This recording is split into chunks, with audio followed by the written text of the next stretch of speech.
The Quran says you are busy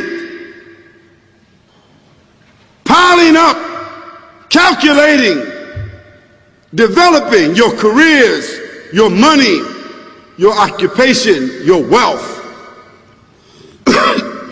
until you visit the graves. Think about it. When was the last time that you went to a funeral? Was it your mother? Was it your father? Was it your grandfather? Was it your uncle? Was it your cousin? Was it your friend? Was it your wife? Was it your husband? The last time that you visited the grave, when you went to a funeral and you saw that person whom you loved that was laughing, crying, live, boasting, wealthy, educated, denying, arrogant, whatever they were. What was the demeanor of the people when you walked in that funeral home? When that person was stretched out in their last suit? What was the demeanor? Were the people cracking jokes? Were they dancing? Were they clapping and singing songs? No. Silence. Melancholy. Trauma. Why? Because every person that walked in that room, seeing that person stretched out, the first thing they thought about was not the person. The first thing they thought about was that one day this will be me. So Allah said, Alhaakumut takathur.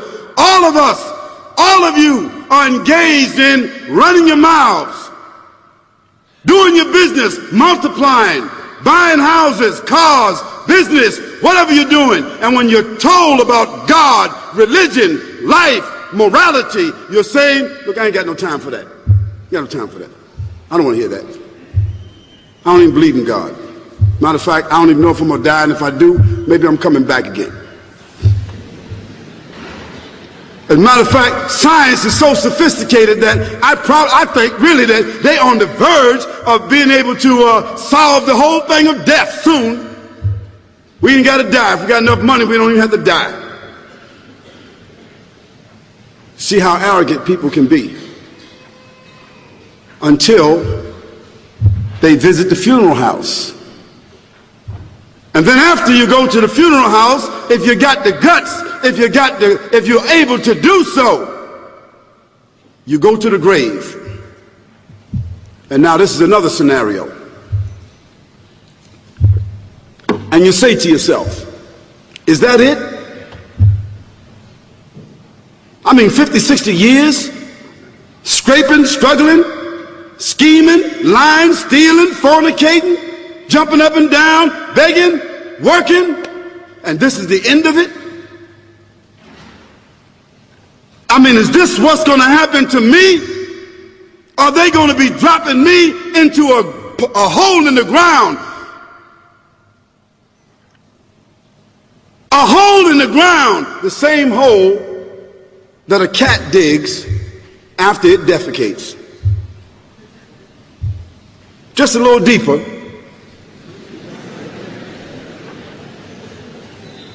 But for the same reason. The cat digs a hole because the cat has dignity. Something that human beings don't seem to have. Instinctively, the cat digs a little hole, covers it up. Humans have got to be taught to do that. But it's for the same reason. So you and I, we're going into a hole a little deeper than the one the cat dug. And all the people that's crying, pulling out their hair, screaming, almost acting like they're falling in the thing with you. They want to just jump in there with you. Not really though, you know, it's all an act. Because ain't nobody really going to jump in there and stay in there. They don't love you that much.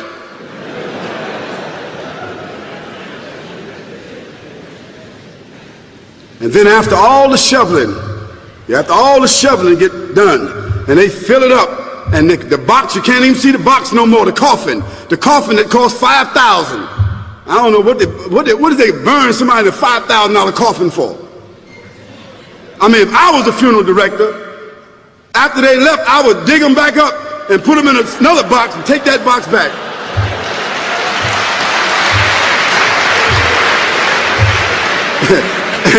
and honestly, I'm telling you, that's what they do. Yeah.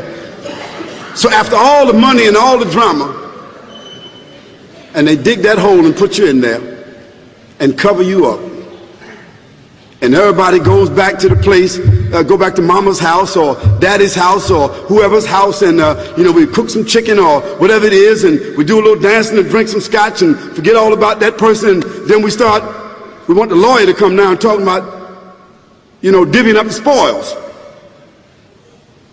So if that woman who died had a husband, somebody else is going to marry him, you know that. And that man who died, that woman, in about 6 months or a year of grieving or whatever it is, she gonna come to understand that she needs somebody else to be with, so she gonna marry somebody. So that means if his suits are still in the closet and he can fit them, who gonna wear them? So it really means that after all this time, and the people walk away from that grave, it's over. What about that person in the grave? What's happening? Because you know and I know that death is almost like sleeping. Death is like sleeping. Your body is gone. Your body is dead. Your spirit is gone, but your consciousness is there.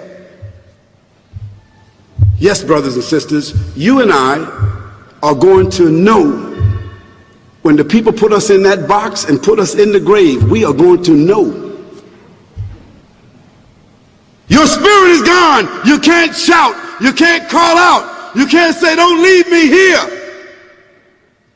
But you're going to be hearing and you're going to be seeing, because that's a different kind of consciousness. But you can't move.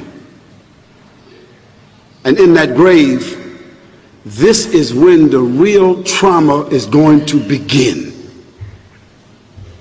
Because there's a reason for humans to go inside the grave. If the Creator wanted to, he could have caused us to live and then disappear into the atmosphere. But he didn't. He caused us to go into another womb called the tomb. You started out in the womb of your mother, and you wind up in the womb of the earth called the tomb. From the womb to the tomb. This is the whole trip. And this is what you have to think about. That grave is going to be a place of drama and trauma. A place where you're going to be questioned before you're resurrected. And brothers and sisters, do you think that human beings that have the ability to take a piece of earth, dig it up, irrigate it, put down seeds, plant corn, whatever the case might be. The corn comes up, they harvest the corn. Then after that, what happens? They cut it down, dig it up again, put new seeds in there, and what happens after that? Comes back up again. What happens in the winter? All the leaves fall off the trees and the earth goes dead. And what happens in the springtime? The water comes, generates the earth again, germinates all over again, new grass, new leaves, new flowers, new fruits. So Allah says, and a sign for them is the dead earth. After that, we give it life. And then you eat the fruits from that. So Allah says, the one who gave you life in the beginning, is he not able to give you life all over again in order to judge you? Yes, certainly. You may want to deny it because you don't want to be judged.